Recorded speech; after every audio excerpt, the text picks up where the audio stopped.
مفتی صاحب دیوبندیت کی ابتدا کہاں سے ہوئی، مختصر وضاحت کریں۔ دیوبندیت کی ابتدا، دیوبندی لفظ کی ابتدا کہاں سے ہوئی یہ کہنا چاہیے۔ دیکھو علماء دیوبند کے 100% وہی عقائد ہیں دو اہل سنت والجماعت کے صدیوں سے چلے آ رہے ہیں، صحابہ، تابعین، تبع تابعین، جو جمہور امت کے ہیں۔ کوئی نیا دین علماء دیوبند نے ایجاد نہیں کیا۔ میں جب جہلم جا رہا تھا نا تو میں نے یہی ثابت کرنا تھا کہ المہند المفند میں کوئی ایک عقیدہ بھی ایسا نہیں ہے جو محدثین کے خلاف ہو، بلکہ جن عقیدوں کو آپ کہتے ہو نا کہ یہ گمراہی والے ہیں وہ تو اجماع امت سے ثابت ہیں۔ سارے اسلاف، تابعین، تبع جو چلا آ رہے ہیں نا سلسلہ صدیوں سے، سب کا یہی عقیدہ ہے۔ علماء دیوبند نے کوئی نیا دین ایجاد نہیں کیا۔ ہاں یہ نام دیوبندی بعد میں پڑا ہے۔ نام دیوبندی اس لیے پڑا کہ کچھ لوگ بدعت کی طرف مائل ہو گئے، تیجا، 40واں اور اس طرح کی چیزیں شروع کر دیں، تو کچھ علماء نے ان کی مخالفت شروع کر دی۔ یہ پورا ہندوستان میں بکھرے ہوئے تھے علماء، تو کچھ نے کہا کہ یہ صحیح ہے، کچھ نے کہا کہ یہ غلط ہے، کیونکہ یہ قرآن و سنت سے ثابت نہیں ہے، اسلاف سے ثابت نہیں ہے۔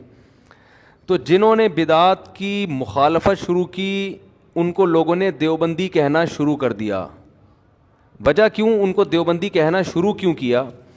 اس لیے کیا کہ انگریز نے تمام مدارس ختم کر دیے تھے، تو علماء دیوبند نے نہیں بلکہ علماء نے، جو بھی اس وقت اہل حق علماء تھے، انہوں نے ایک انار کے درخت کے نیچے بیٹھ کے تعلیم کا آغاز شروع کر دیا۔ وہی تعلیم جو صدیوں سے چلی آ رہی تھی، کوئی نیا فرقہ ایجاد نہیں کیا۔ وہ جگہ چونکہ دیوبند میں تھی اتفاق سے، تو جو علماء وہاں سے پڑھ کے جاتے تو ان کے نظریات کے حامل جو لوگ تھے ان کو لوگوں نے دیوبندی کہنا شروع کر دیا، حالانکہ بہت سے ان میں دیوبند سے فارغ بھی نہیں تھے۔ پورے بر صغیر میں علماء پھیلے ہوئے تھے نا، ندوۃ العلماء بھی تو تھا، ندوۃ العلماء، لیکن لوگ ان کو بھی کیا کہتے تھے؟ دیوبندی۔ میں تو دیوبند سے فارغ نہیں ہوں، مجھے بھی لوگ کیا کہہ رہے ہیں؟ دیوبندی۔ ریون والے ریون سے فارغ ہیں لیکن لوگ ان کو کیا کہہ رہے ہیں؟ وجہ کیا ہے کہ اب یہ ایک علم بن گیا، نشانی بن گئی کہ جو ربیع الاول مناتے ہیں وہ بریلوی کہلائیں گے، چونکہ احمد رضا خان بریلوی صاحب کا تعلق کہاں سے تھا؟ بریلی سے۔ تو جو بریلی نہیں ہے تو ان کو لوگوں نے کیا کہنا شروع کر دیا؟ دیوبندی۔ تو اس سے لوگ دھوکہ دیتے ہیں کہ دیوبند فرقے کی بنیاد 150-200 سال پہلے رکھی گئی ہے۔ یہ غلط ہے۔ نام یہ پڑا ہے، یہ پبلک نے نام رکھا ہے ان کا، یہ علماء دیوبند نے بھی نہیں رکھا۔ لوگ خود ہی فرق کرنے کے لیے نا کچھ چیزیں لغت میں نیچرل ہوتی ہیں، کچھ چیزیں خود بخود چیزوں کا نام پڑ جاتا ہے۔ اب اگر آپ اس بحث میں جاؤ کہ لاہور کا نام لاہور کس نے رکھا، قیامت آ جائے گی، نہیں پتہ چلے گا۔ لیکن لاہور تو پتہ نہیں کب سے ہوگا۔ کراچی کا نام ہو سکتا ہے کراچی بعد میں پڑا ہو، لیکن یہ پتہ نہیں کب سے آباد ہوا، وہ ہو سکتا ہے پہلے اس کا نام کچھ اور ہو۔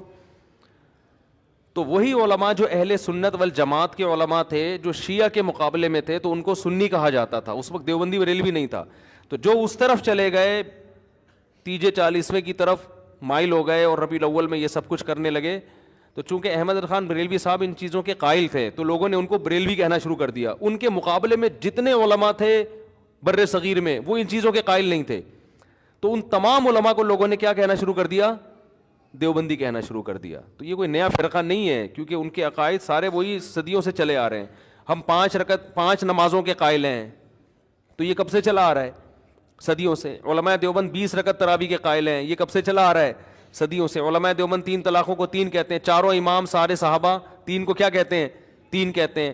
علماء دیوبند اس کے قائل ہیں کہ سب سے پہلا نمبر ابو بکر کا، پھر عمر کا، پھر عثمان، پھر علی۔ تو یہ تو سارے صحابہ، تابعین، تبع تابعین اسی کے قائل ہیں۔ تو یہ تو صدیوں سے چلا آ رہا ہے۔ کوئی ایک عقیدہ دکھاؤ علماء دیوبند کا جو انہوں نے گڑھا ہو۔ ہاں بعض لوگ المہند المفند کے کچھ عقیدے نکال کے دکھاتے ہیں گڑھا ہوا ہے، تو وہ بات ہوتی تو ہم بتاتے یہ گڑھے ہوئے نہیں ہیں، لیکن بات ہی نہیں کی نا، محترم پتلی گلی سے نکل گئے، تو اب بات کے پھینکتے رہو بیٹھ کے۔ اب یہ کچھ عقیدے ایسے ہیں جو علماء دیوبند اس مہند المفند میں لکھے تو ہیں، لیکن اس کا مفہوم وہ ہوگا جو علماء دیوبند بیان کریں گے، وہ مفہوم نہیں ہوگا جو آپ بیان کرو گے۔ یہ غلط مفہوم بیان کر کے فتوے لگا رہے ہیں ان کے اوپر۔ ہم صحیح مفہوم بیان کرنے کے لیے جا رہے تھے کہ اس کا یہ مطلب نہیں ہے جو تم لوگوں کو بتا رہے ہو، غلط مطلب بتا رہے ہو۔ اس کا صحیح مطلب علماء دیوبند سے پوچھا جائے گا نا۔ میں جب کوئی بات کرتا ہوں لوگ پوچھیں گے اس کا کیا مطلب ہے، تو میں بتاؤں گا یا وسیم بھائی بتائیں گے؟ میں کچھ اور مطلب بتا رہا ہوں، وہ کچھ اور تو بھائی جو بولنے والا ہے۔ تو علماء دیوبند جب یہ کہتے ہیں نبی کے حیات قبر میں وہ دنیاوی ہے، تو اس کا مطلب بھی علماء دیوبندی بتائیں گے کہ وہ دنیاوی سے مراد کیا ہے. وہ یہ والی دنیاوی نہیں ہے جو جیسے ہم دنیا میں زندہ ہوتے ہیں، وہ خود بتائیں گے اس کا ہماری نظر میں اس کا مفہوم کیا ہے.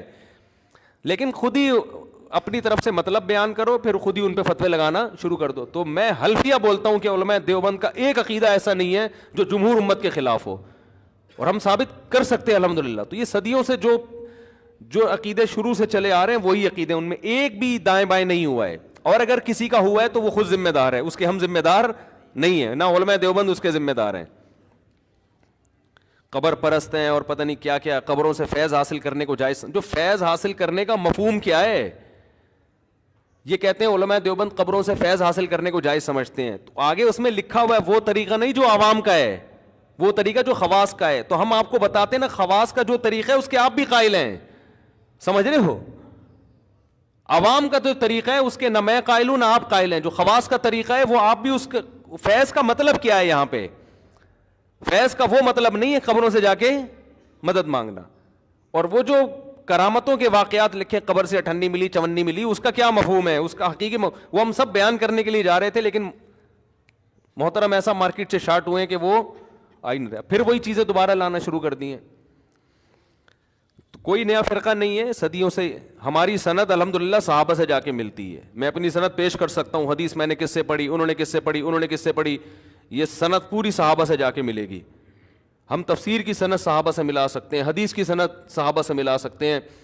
یہی دو چیزیں ہیں نا، قرآن و سنت. فقہ کی سند ہم صحابہ سے ملا سکتے ہیں.